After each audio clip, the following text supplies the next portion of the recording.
Hi மக்களே, இப்போ நான் வந்து ஒரு மெத்தடில் வந்து இட்லி செய்ய போகிறேன். மதிய நேரம் தான் உங்கள்கிட்ட காமிக்கணுன்றதுக்கு. இது வந்து இந்த பாத்திரம் வந்து நம்ம கீரைலாம் அலசி வைப்போம், விசேஷ நேரத்தில் புளி கரைச்சி ஊற்றுவோம், வடை அதெல்லாம் நம்ம எடுத்து போடுற பாத்திரம் தான் இது. இப்போ என்ன செய்யணும்னா, எங்கள் வீட்டில் எல்லாம் ஊருக்கு போயிட்டாங்க. இட்லி பானை வச்சு பெருசாக ஏன் செய்யணும்னு சொல்லிட்டு இப்போ நான் இது என்ன பண்ணுறேன்னு பாருங்க. இதுக்கு முன்னாடி யாராவது செஞ்சுருப்பாங்க, நான் இல்லைன்னுலாம் சொல்ல வரல. நான் இருந்தாலும் இது நான் ஒரு 7 வருஷமாக இப்படி தான் வந்து நான் பண்ணிக்கிட்டு இருக்கேன். இருந்தாலும் உங்களுக்கு அவசரம் ஆக்கிற ஒரு ஆள் இருக்கீங்க, ஒரு ஆளுக்கு எதுக்கு நிறைய இட்லி பானையில் வச்சு நிறையா ஏன் வந்து ஊற்றி நிறைய இட்லி வேஸ்ட்டு பண்ணணும். அது வந்து இது ஒரு பவுலில் வந்து தண்ணி கொதிக்குது.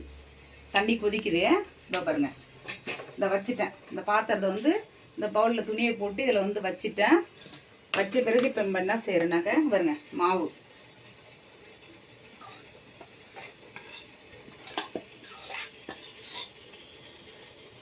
வந்து இட்லி மாவு ஊற்றியாச்சு.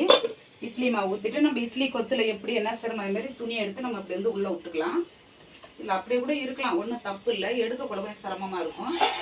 வச்சுட்டு இதுக்கான பாத்திரத்தை போட்டு நம்ம வந்து அழகாக வந்து நம்ம மூடி வச்சுட்டோம். மூடி வச்சுட்டு இப்போ என்ன செய்கிறோம், இப்போ ஒரு இது வந்து 1லேருந்து ஒரு 5 நிமிஷத்துக்குள்ளே வெந்துடும். ஏன்னா கொஞ்சமாக தான் நம்ம மாவு வச்சுருக்கோம்.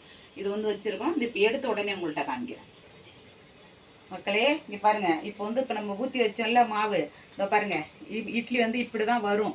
இப்போ நம்ம இது என்ன செய்கிறோம், சின்ன நைஃப் எடுத்துக்கிட்டு இங்கே பாருங்கள், இந்த மாதிரி வந்து நம்ம ஆற விட்டுட்டு நல்லா இப்படி வந்து பீஸ் பண்ணி வச்சுக்கலாம். பீஸ் பண்ணால் நல்லா அழகாக வந்து கேக் மாதிரி வந்து இப்படி வந்து வந்துடும்.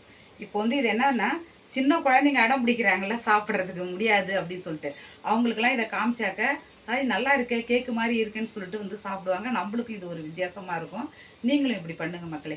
இது பிடிச்சிருந்துன்னா லைக் பண்ணுங்கள், ஷேர் பண்ணுங்கள், கமெண்ட் பண்ணுங்கள். பெரிய பெரிய ஆளுங்களாம் இருக்காங்க, உங்களோட உதவியெல்லாம் எனக்கு என்ன மாதிரி சின்ன சின்ன ஆளுக்கெல்லாம் தேவைப்படும். எனக்கு வந்து நீங்கள் உங்களோட ஆதரவில் தான் மக்களே நாங்கள் இதெல்லாம் வந்து நாங்கள் செய்கிறோம். எனக்கு வந்து லைக் கொடுங்க மக்களே.